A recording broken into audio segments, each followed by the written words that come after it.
जय श्री राधे। पूज्य श्री सद्गुरुदेव भगवान के चरणों में प्रणाम।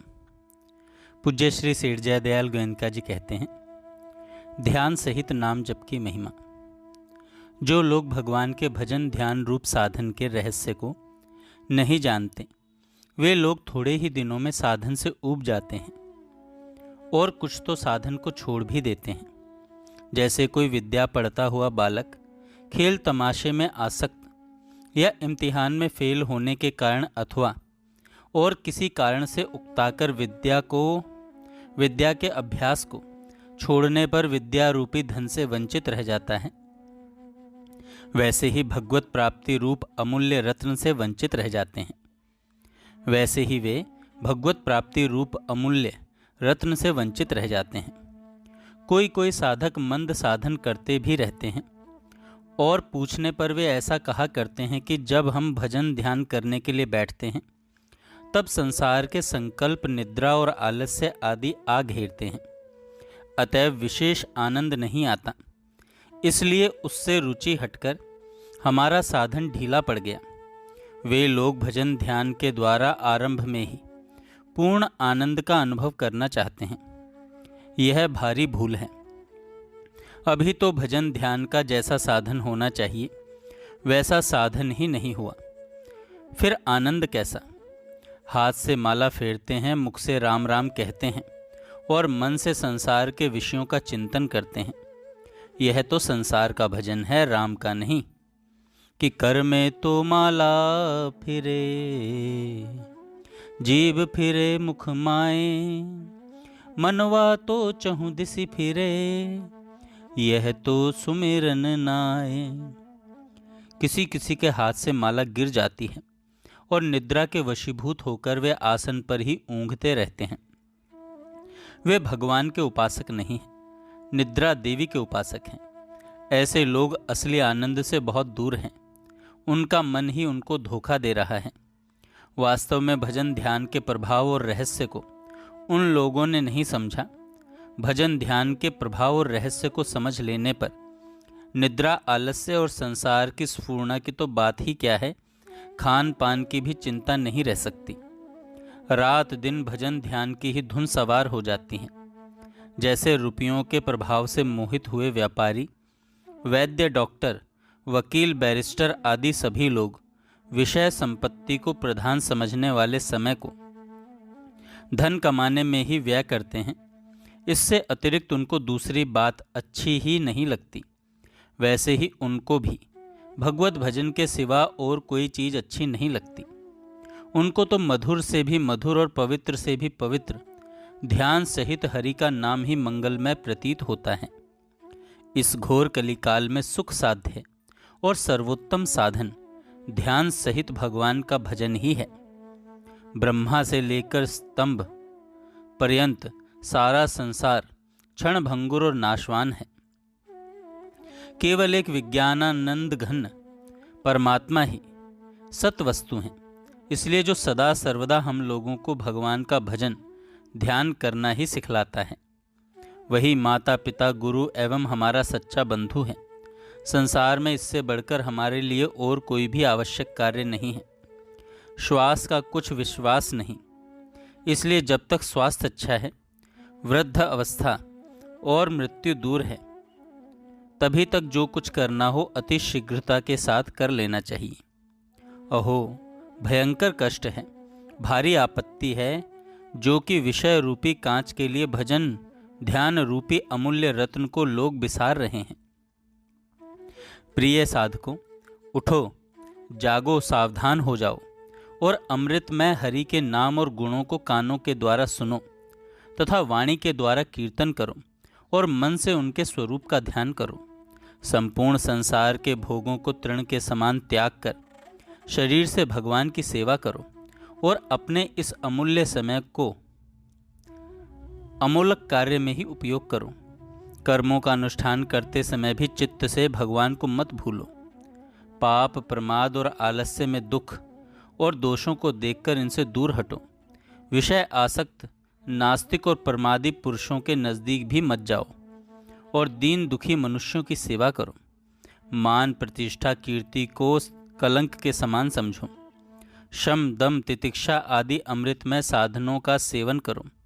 काम क्रोध लोभ मोह आदि कूड़े कचरे को निकालकर हृदय रूपी घर को पवित्र करो। शीत उष्ण सुख दुख आदि क्षणिक और नाशवान हैं, इसलिए इनसे व्यथित मत हो, अर्थात सदा समचित रहो। या पूर्वकृत कर्मों के अनुसार ईश्वर का किया हुआ विधान समझकर इनको सहर्ष स्वीकार करो। शील विद्या गुण त्याग और तेज आदि में जो वृद्ध हैं, ऐसे सदाचारी सज्जन महात्माओं के चरणों का सेवन करो। ऐसे पुरुषों का संग तीर्थ सेवन से भी बढ़कर है, इसलिए कुतर्क को छोड़कर उनके दिए हुए अमृतमय उपदेश का भगवत वाक्यों के समान आदर करो, अथवा निर्जन पवित्र एकांत स्थान में बैठकर ध्यान सहित भगवान के नाम का जप तथा भगवत तत्व का विचार करो। ऊपर बतलाए हुए साधनों के अनुसार चलने वाला पुरुष भगवान की दया से भगवान के प्रभाव को जानकर शीघ्र अतिशीघ्र परम पद को प्राप्त हो जाता है। साधक ने प्रश्न किया, किस प्रकार का नाम जप करना उत्तम एवं लाभप्रद है, वाचक उपांशु या मानसिक? सेठ जी कहते हैं, वाचक जप से उपांशु 10 गुना अधिक हैं और उपांशु से मानसिक 10 गुना अधिक फलदायक हैं। इससे मानसिक जप ही सबसे उत्तम है। मानसिक जप श्रद्धा पूर्वक नित्य निरंतर किया जाए तो वह और भी विशेष लाभप्रद हो जाता है। वही जप निष्काम प्रेम भाव से किया जाए तो फिर उसकी महिमा का कोई वर्णन ही नहीं कर सकता।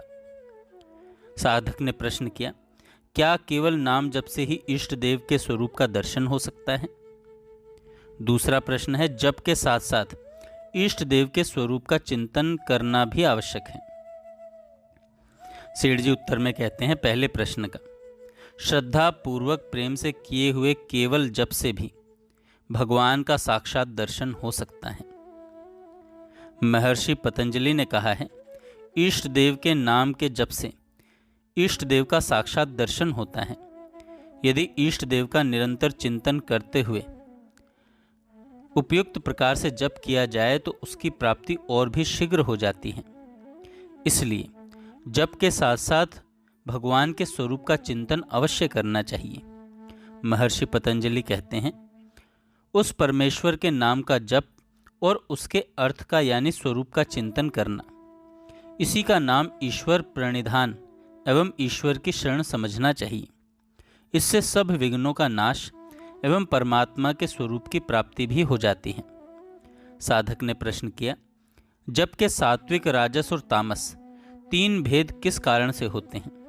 सेठ जी कहते हैं, जप के सात्विक राजस और तामस भेद होने में भाव ही प्रधान है।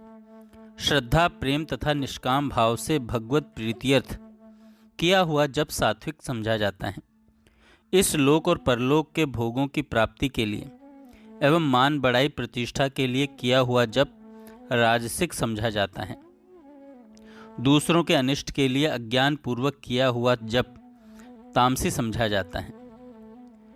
साधक ने प्रश्न किया, सेठ जी कौन से नाम का जप विशेष लाभदायक है? राम राम जपें, ओम ओम जपें, शिव शिव जपें या नारायण नारायण? सेठ जी कहते हैं, भगवान के सभी नाम समान हैं, इसलिए जिसका जिस नाम में प्रेम हो उसके लिए वही नाम विशेष लाभप्रद है। साधक ने प्रश्न किया, जप के साथ ध्यान भगवान के निराकार स्वरूप का करना चाहिए या साकार? सेठ जी कहते हैं, इसमें भी साधक की रुचि ही प्रधान है। जिसकी निराकार स्वरूप में रुचि हो उसके लिए निराकार का ध्यान, और जिसकी साकार में रुचि हो उसके लिए साकार का ध्यान लाभदायक है।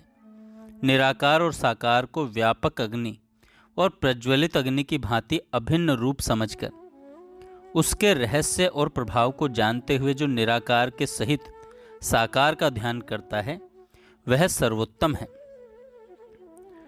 सेठ जी से अगला प्रश्न किया, कितनी संख्या में नाम जप करने से भगवान के साक्षात दर्शन हो सकते हैं और शास्त्रों में कौन से नाम जप की विशेष महिमा लिखी है?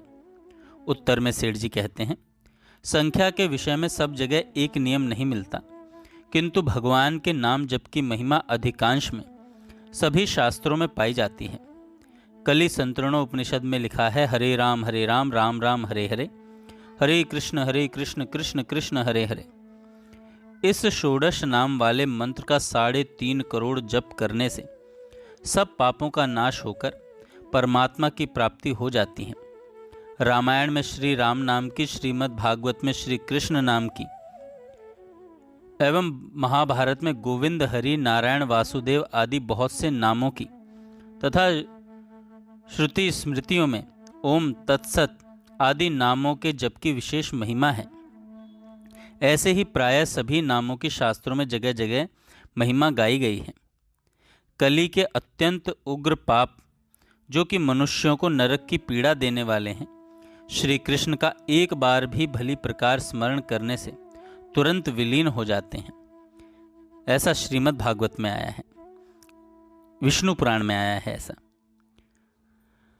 श्री गोविंद एक बार भी स्मरण किए जाने से मनुष्य के सैकड़ों जन्मों के किए हुए पापों के समूह को उसी प्रकार शीघ्र ही भस्म कर देते हैं जैसे रुई के ढेर को अग्नि।